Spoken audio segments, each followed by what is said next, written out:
Nii, jätkame eestikeelse piibliraamatu lugemisega. 22-23 nädal prohveti osad, aga kuna ma vaatan siin seda loojakalendrit, kosmilist kalendrit, meie sekulaarset Gregoriani kalendrit ja kuna see on see liignädal või topeltportsjon nii-öelda, et kuna on kosmiliselt on 12. kuu, täna on siis hingamispäev, laupäev 21. et see peaks olema nii 22-23 portsjon, aga kui on nüüd liigaasta, siis ehk siis see, et kui see 364 päeva tsükkel kosmilisest pööripäevast tuleb liiga palju ettepoole, siis et laupäeva hingamispäeva 7 päeva reeglit mitte rikkuda, et aasta algab alati õige päevaga, see on siis meie mõistes kolmapäevaga, et nädala esimese aasta esimese nädala 4. päev on laupäev, hingamispäev. Kui juba Enohi raamatus ütleb, et aasta viimane päev on, kui öö ja päev on ühepikkused, kuna see on 2 korda aastas, siis järgmine indikaator ka sellele on, et aasta esimene päev peab olema natukene pikem kui öö, mitte vastupidi. Et ehk siis meie mõistes kevadisel pööripäeval teisel pool ekvaatorit on see vastupidi praeguse arusaama järgi.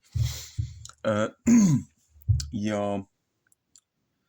lihtsalt sissejuhatuseks nii palju, et ma vaatan, et 8. veebruar peaks olema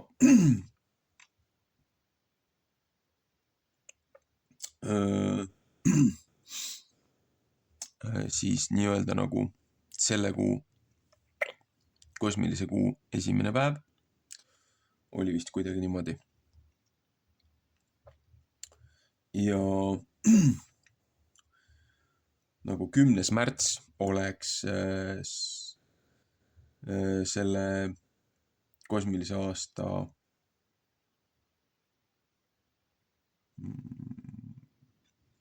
viimane päev, 31. päev, aga seepärast täna on 28. veebruar, on või?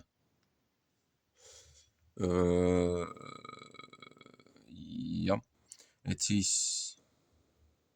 kuna meil ei ole liigaastat, meil ei ole 29. veebruarit, siis peaks olema 1, 2, 3, 4, 5, 6, 7, 8,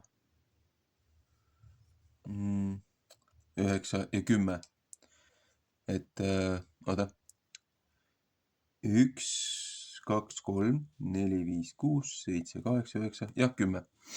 Et 31. päev, aasta viimane päev, oleks siis 10. märts, aga kuna see jääb sellest kosmilisest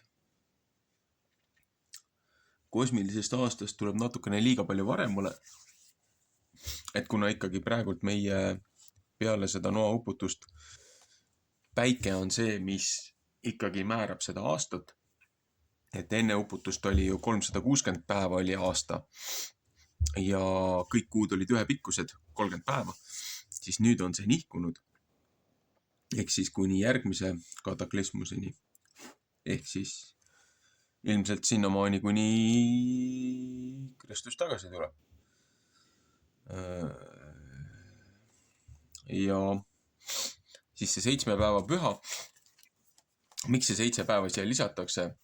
Erinevad tekstid, piiblit toetavad tekstid viitavad sellele, et preestriline kalender, nad pidid lisama lisapäevi iga teatud aja tagant, et see preestriline kord, mis on ka siis Kui ma ei eksi, siis ma võin eksida muidugi, aga, aga House of David või? Äkki ta on esimese kroonikute esimeses ajaraamatus on äkki, on see preestrite kurss ja kuna kõik ülempreestrid pidid 3 korda aastas nii-öelda teenima, et 2 korda oma põhikorraaeg ja 3. kord oli siis nagu selle suure pühaaeg, siis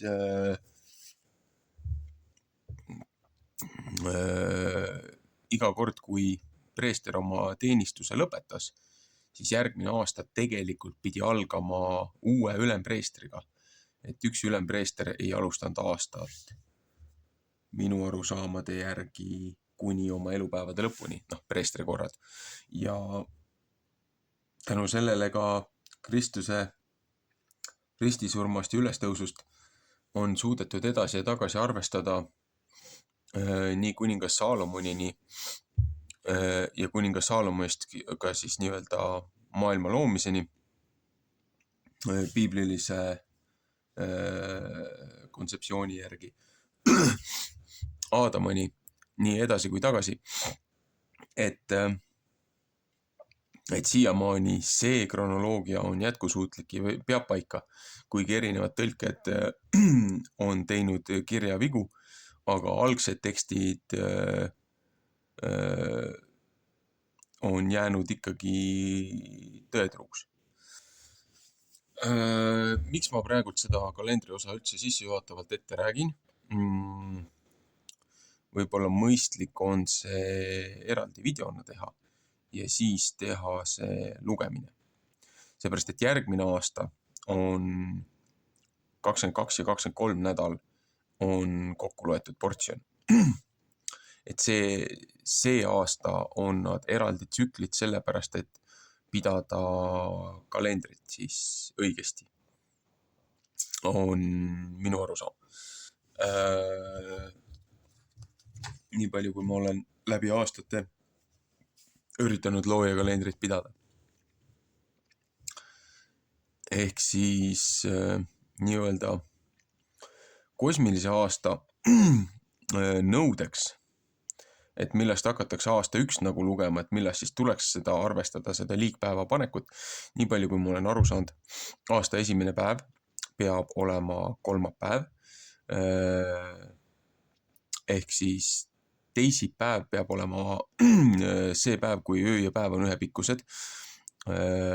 Ja täiskuu peab olema siis selle loenduse nii-öelda kuu esimesel päeval ja kuu viimasel päeval, seepärast et või tähendab sellel täiskuu peaks siis olema tegelikult mitte kuu esimesel päeval, vaid eelmise kuu nii-öelda eelmise kuu sellel päevale eelneval sellel siis nii-öelda sellel aasta viimase päeva öösel vastu aasta esimest päeva peaks olema täiskuu ja siis 30. päeval peaks samamoodi olema. Et päike ja kuu põhimõtteliselt tõusevad ühest ja samast portaalist ja langevad ühte ja samasse portaali. Aga kuna meie koordinatsioon selles sekstantis ehk siis 60 süsteemis on kosmilisest koordinatsioonist tegelikult natukene nihkes, seepärast et isegi Ameerikas need inimesed, üks ettevõte, kes paigaldas neid antiikseid päiksekellasid õuedele nii-öelda nagu kaunistuseks, et sa said jälgida siis nagu ilma mehaanilise kellata siis aega. Siis nemad paigaldasid, kui nad tegid need aia kaunistuse ornamendid, päiksekellad, ennem kui nad lõplikult need paika panid, siis isegi üks firma, kes Ameerikas neid paigaldab, ütles, et nemad küll koordinatsiooni ja kepsuga võtsid siis nii-öelda selle laiuskraadi, et kui võtta nüüd see näitena, et oletame, et kui seda lihtsam on võtta selle suurema peal, siis see kalender ei sega.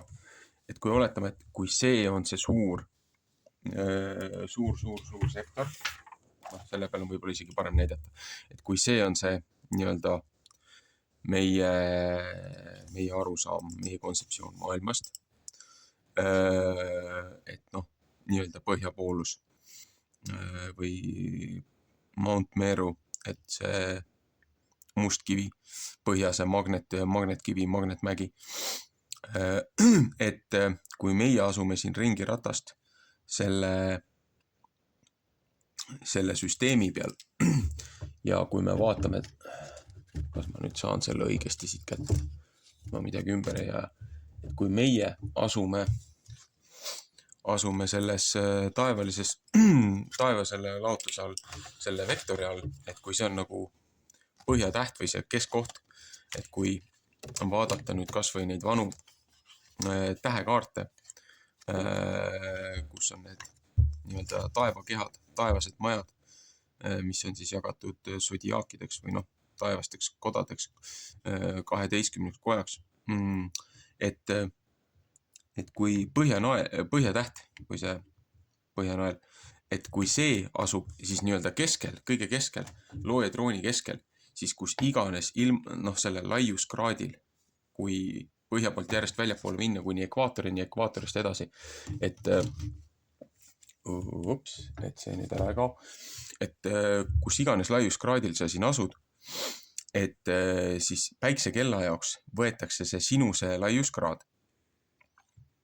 Päike vurab siin ilusti ringi ja võetakse see sinu laiuskraad ja siis selle laiuskraadi järgi üritatakse seda päiksekella noort paika rihtida ja ehk siis seda nii-öelda seda nurka või seda kallet, et ta on täpselt risti keskpäeval lõunaaeg päikse ka.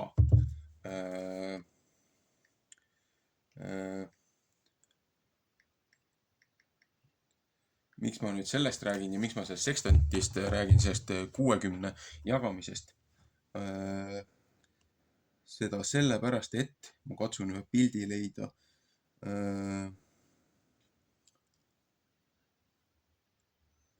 Nii. Et kui võtame näiteks selle kaardi, selle samuse kaardi, et siin näitab, kus meie siin uus maailma standardkaart. Nii, et kui see näitab siin, kus meie siin oleme, et kui ütleme, see on siin see ekvaator ja päike ja kuu tiirlevad siin meie ümber, et kui meie oleme siin siis nii-öelda, keerame siis seda pidi, et kui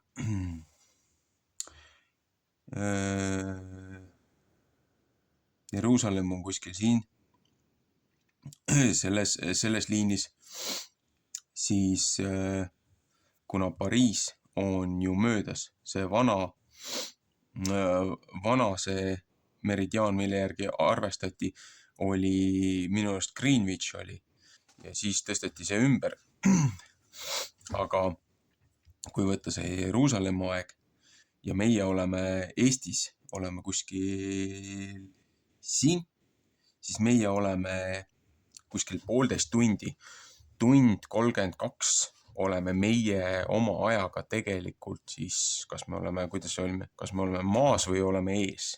Ma ei mäleta, kuidapidi see oli. Maas vist oleme. Seepärast me oleme ju lääne pool. Eesti on lääne pool. Ehk siis kuskil 1,5 tundi on meil vahe.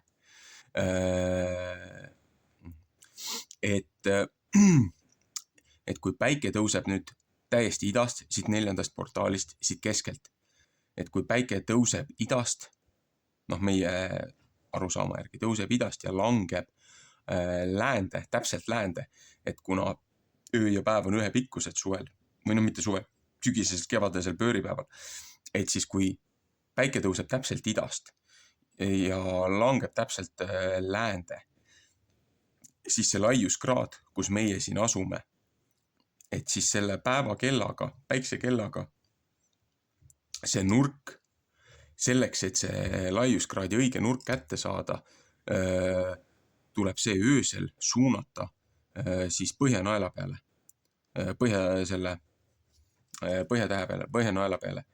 Siis sa saad selle õige laiuskraadi kätte ja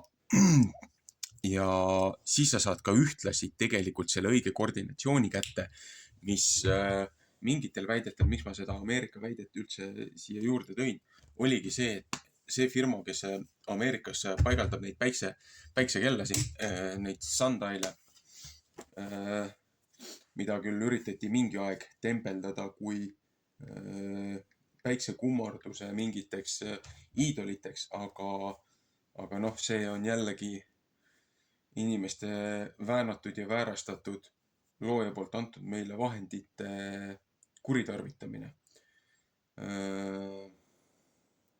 Ma vaatan, kas ma leian, võtame korra Pinteresti lahti ja otsime siit sihukest asja nagu sundial. Ehk siis päiksekell.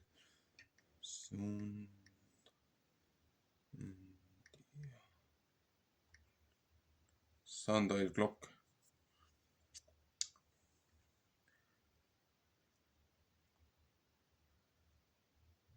Ehk siis põhimõtteliselt sellised asjad.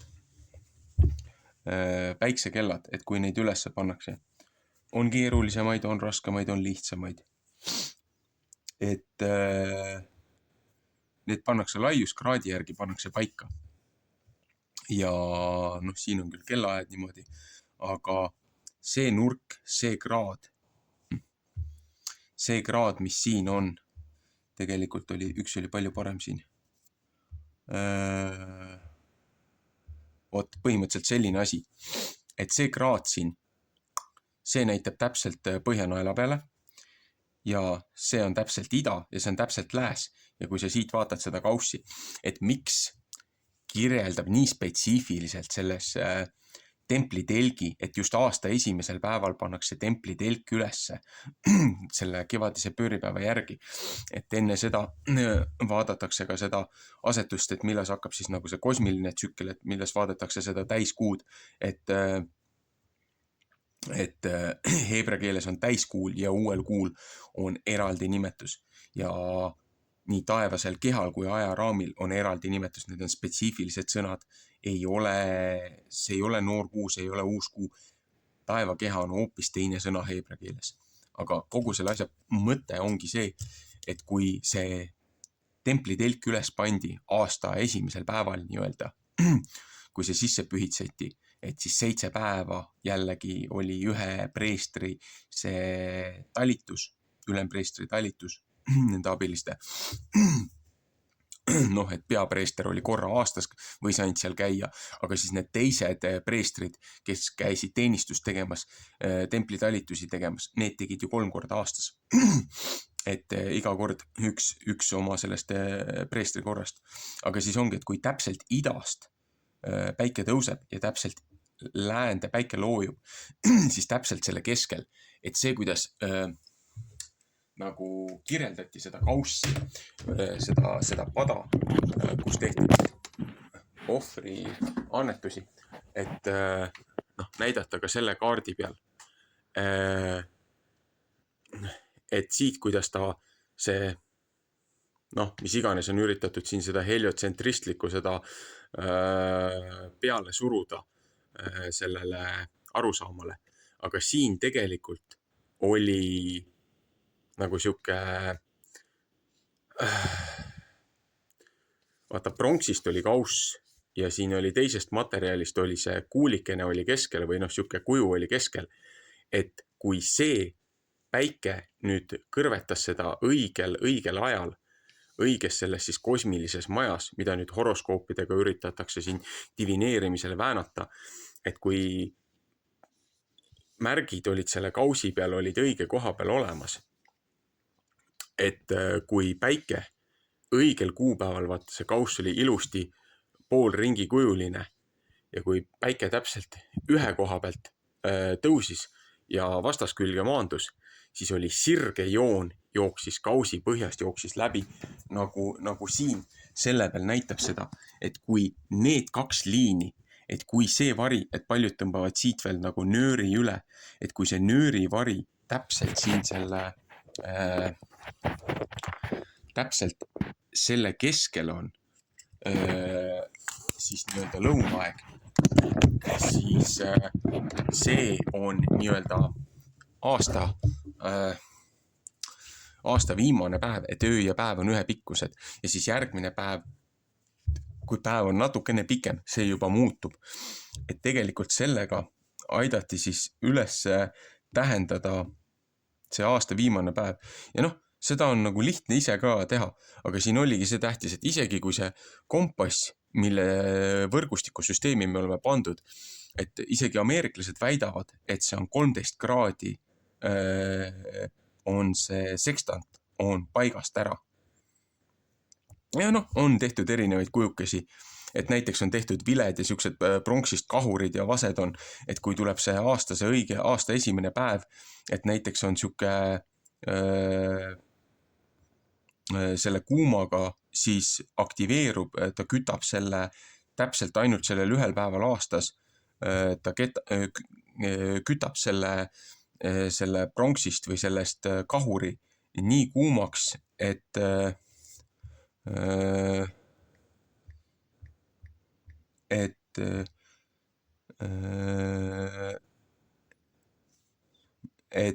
see siis kahur nagu annab selle litaka välja, et kuuled selle paugu ära.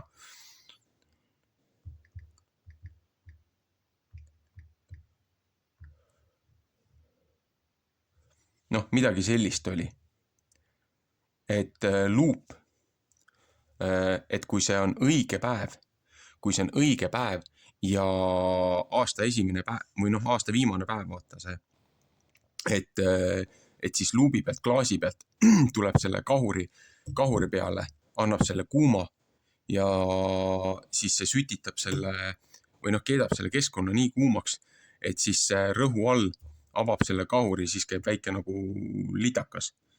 Et on ka selliseid rakendusi tehtud. Päris huvitavad asjad.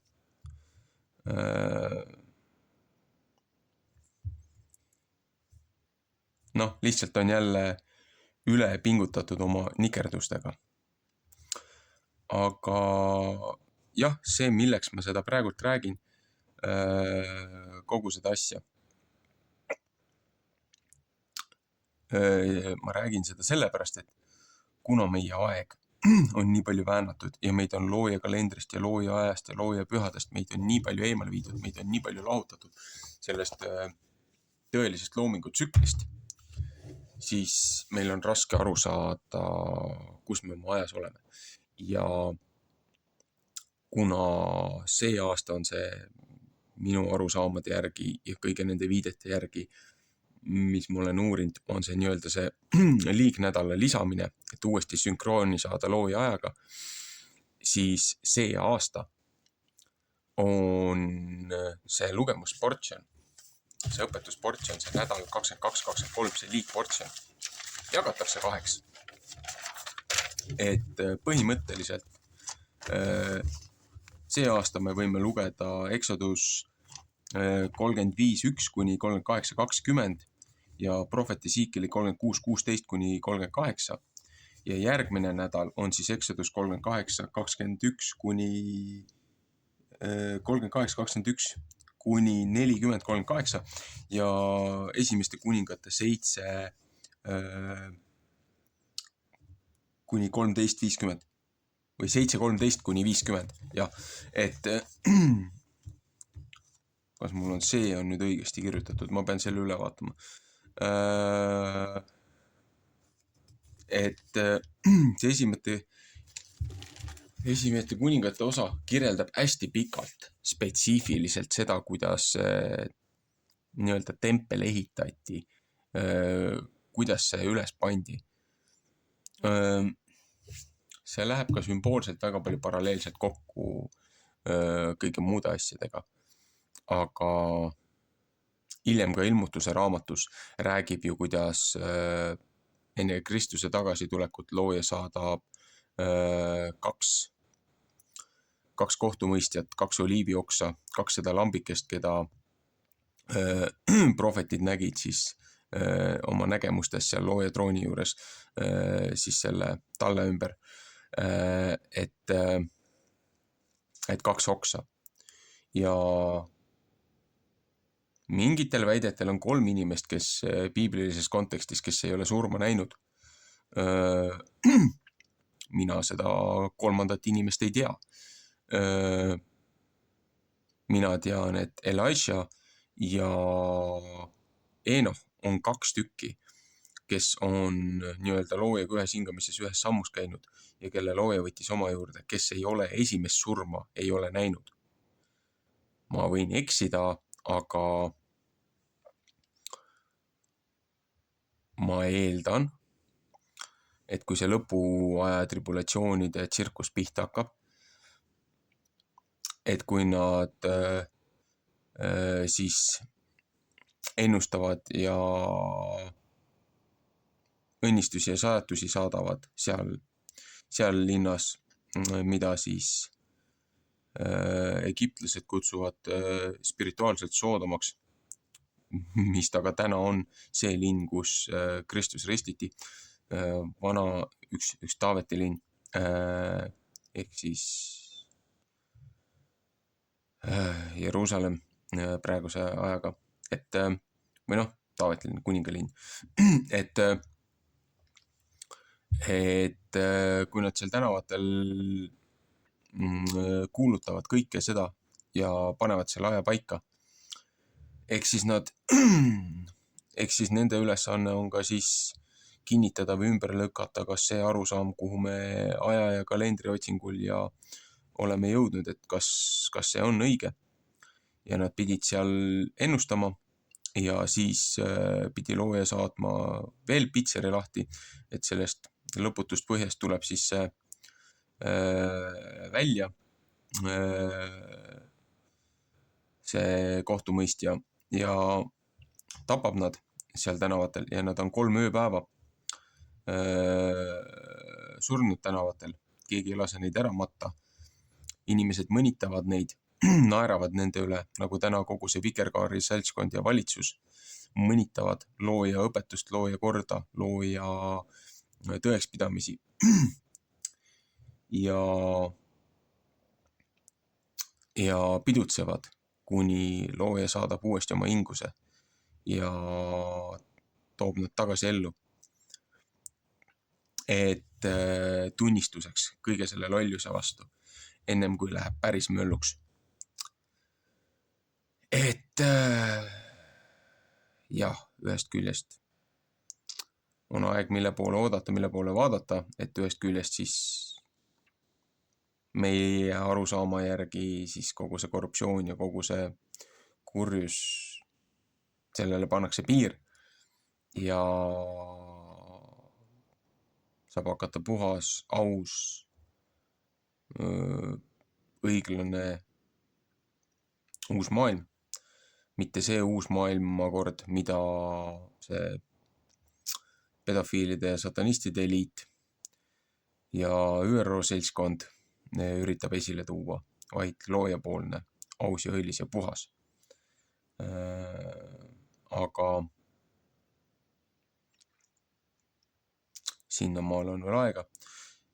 Enne seda peavad asjad palju hullemaks minema, et inimesed tõesti kahetseksid seda kurja ja pöörduksid looja poole kogu oma südamest. Lihtsalt kahju, et vahepeal peab nii palju hukkuma enne seda, seepärast, et inimestel ei ole seda meelt, inimestel ei ole seda tahet, inimestel ei ole seda veendumust.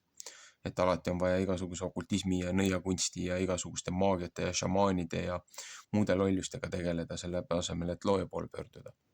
Ja sellepärast ka hakatigi looja õpetusi, taevaseid kodasi, valitsevaid majasi vähenama ja pöörama nende astroloogide ja astronoomide poolt. Kujundati välja igasugused teadmised, paljud need informatsioonid, mille põhjal nad neid asju teevad, on teemonite kanaldus ja langenud inglite poolt antud õpetused, mis on väärastatud teadmised. Aga looja ütles ju läbi prohvet Enohi nende langenud inglitele, et õpetasite küll inimestele teadmisi, mis ei olnud neile veel ette nähtud, aga need teadmised, mis teil olid, mis teie neile edasi andsite, need on nii tühised, nii väärtusetud selle kõrval, mis inimkonda ootab peale tribulatsioone, kui nad selle edukalt läbivad puhtas südames ja mõistmises ja aususes ja austuses looja vastu. Et need horoskoobid ja kõik need igasugused kaartide lugemised ja asjad, divinatsioonid, see on see, mis on ka 10. käsus öeldud, et seda ei tohi teha. See on nende jumaluste kummardamine, nende rituaalide tegemine. Aga on üks seltskond kristlasi, kes arvab, et see on okei. Mina ei ole nõus ennast nende asjadega siduma ja nende praksistega endale needusi peale panema. Jällegi, kes tegelevad nende asjadega, nende omal vastutusel, nende oma südametunnistusel, aga manitseks nagu ennem tõsiselt neid asju uurima, kui nad väidavad, et on kristlased ja väidavad, et jälgivad loojat ja püüavad vähemalt käituda õigesti, siis võiksid ka korra selle raamatu lahti võtta ja vaadata, mis siin kirjas on. Et see ei ole mõeldud ainult sellele rahvale, vaid ka kaugele tulevikule. Sellele rahvale, kelle ajal see kirjutati, vaid ka kaugele tulevikule, õpetuseks, manitsuseks tulevastele põlvedele. Ühesõnaga, see sai pikk video. Põhjendus, miks 22 ja 23 nädala õpetused on liitõpetus, samas seda tehakse ka eraldi lahku. Just sellepärast, et meie kosmiline tsükkel, looja tsükkel ja meie sekulaarne kalender, need on murtud ja et me leiaksime looja aja ülesse, siis me peame vastavalt tähelepanekuid tegema. Algu. Meeldivat hingamispäeva ja siis järgmise videoga alustame reaalselt prohvetite portsjoniga.